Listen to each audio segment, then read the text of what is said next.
इसका मूल उद्देश्य है। मूल निवासी बहुजन समाज में जागरूकता का कार्य एक लंबे समय से हमारा संगठन कर रहा है।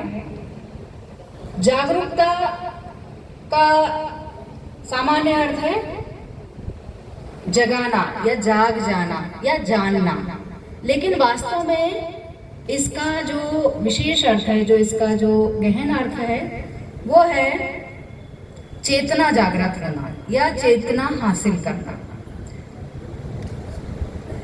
अपने आसपास की घटनाओं, महत्वपूर्ण मुद्दों, समस्याओं या विषयों को समझने योग्य बनना, या हम कहें कि इस बात की समझ विकसित होना कि हमारे समाज की भलाई कैसे हो सकती है।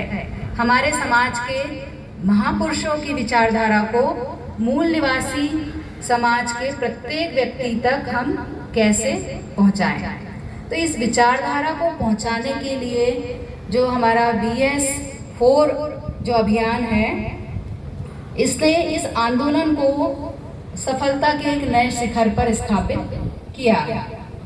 बढ़ते हुए आंदोलन के लिए साधन संसाधनों की आवश्यकता भी बढ़ी है।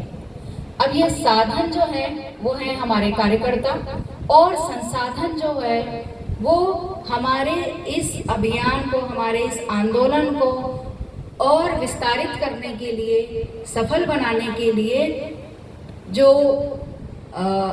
धन संबंधी आवश्यकताएं हैं उसको उसको प्रकाश में लाता है।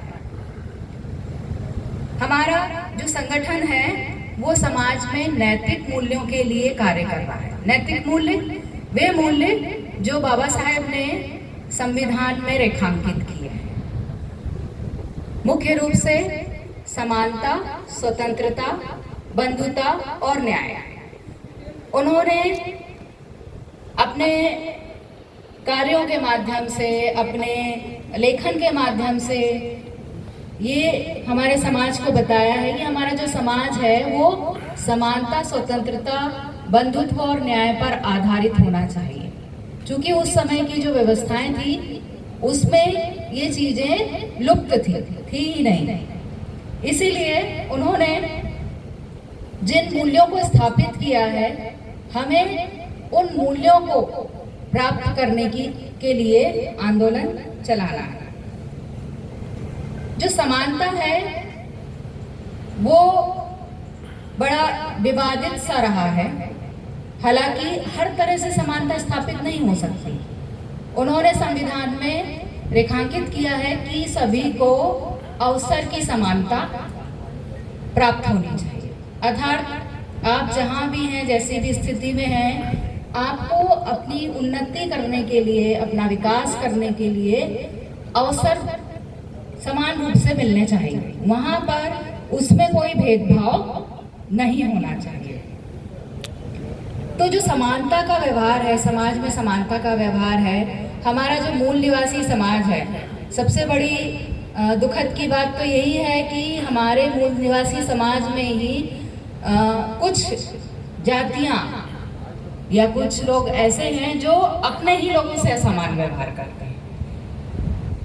जो भी है, यदि हम कहें कि हमारा जो विरोधी है वो उसकी मानसिकता या उसका ब्रेन वॉश कर रहा है, लेकिन हमारे ही लोग ये मानते हैं। बल्कि आप देखिए, अनुसूचित जाति वर्ग में ही कुछ लोग कहेंगे कि हम इनसे ऊंचे हैं। OBC वर्ग तो अपने आप को बिल्कुल अलग ही समझता है।